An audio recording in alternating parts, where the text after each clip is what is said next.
Speaker. Renters have waited long enough. This bill is overdue and it's time to deliver.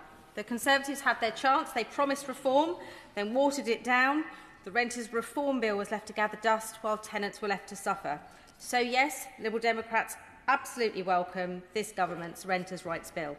But let's be clear, this bill must hold firm in protecting the rights of tenants. My inbox is overflowing with experiences that should shame us all. Families sleeping on the floor, windows that whistle in the wind, homes riddled with damp and mould, tenants harassed by landlords to intimidate them out of their homes. This is not just about comfort, health, it's about dignity, justice and fairness. Energy efficiency must be front and centre. Too many renters are living in homes that make them sick and paying through the nose to heat them. Fuel poverty is a national scandal and this bill has a role to play in ending that. And while the spotlight is on private renters, we must not forget those in social housing, or those in homes owned by institutions. They deserve the same rights, the same protections, the same standards. In particular, I want to talk to Amendment 39 and the MOD housing. It is outrageous that the families of those who serve, who risk their lives for us, are denied the legal protection others will enjoy. These families are often uprooted, isolated and left behind while loved ones serve abroad or at sea. And yet they're told they don't qualify for the same decent housing standards as everyone else. I've met families and service personnel around the country and even around the world through the Armed Forces Parliamentary Scheme. And one of the issues most frequently cited by those thinking of leaving is their housing. Too many of their homes are below par. Now, the government say most MOD homes already meet the standard. Fine. Then what's the harm in giving these families the legal right of decent housing? If the homes are good, the law will confirm it. If they're not, well, that's why we need the law. And let's be honest, many tenants, whether in military housing, church estates or country manors, are afraid to speak up. They're afraid to challenge their landlord. They're afraid to lose their home.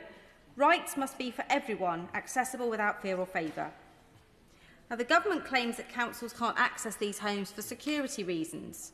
But I'm sure the Minister knows, as those of us who have military homes in our areas, most family homes are not behind the wire. And for those that are, there are solutions.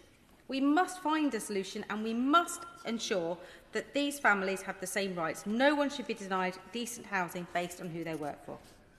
Now I want to address the attempts to water down this bill.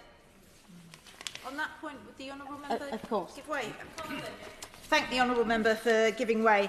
We in this House all know that some landlords use the excuse of selling up to evict tenants only to re-let at a higher price. So does the honourable member agree with me that Lord's Amendment 18, which would shorten that re-let period from 12 months to 6 months, would severely undermine one of the main aims of this bill to end no-fault evictions by making it disappointingly easy for landlords to evict on just that basis?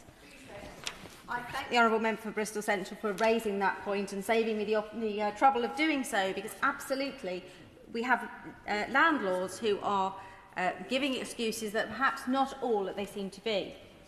I've heard from tenants at the moment who are terrified of being evicted under Section 21. I have landlords rushing to act before the law changes, right now passing through Section 21s with absolutely no excuses.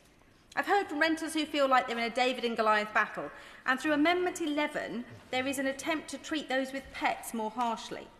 But the proposers of the amendment have this wrong because, as already referred to by the honourable member from Oxbridge and South Ruislip, tenants with pets are good news for landlords.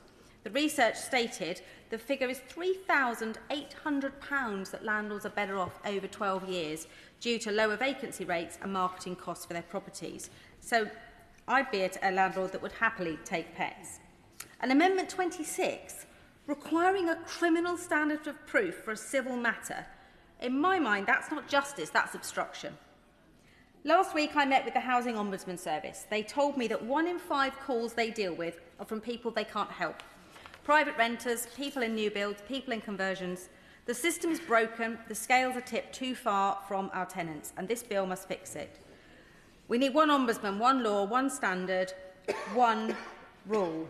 Wherever you live, if your home is owned by someone else and it's not up to scratch, you should be able to challenge it. You should be able to get it fixed. You should be able to live in a decent home. Because housing isn't just bricks and mortar, it's the foundation of everything else. Health, education, family, work. And every renter deserves a home that's safe, warm and fair.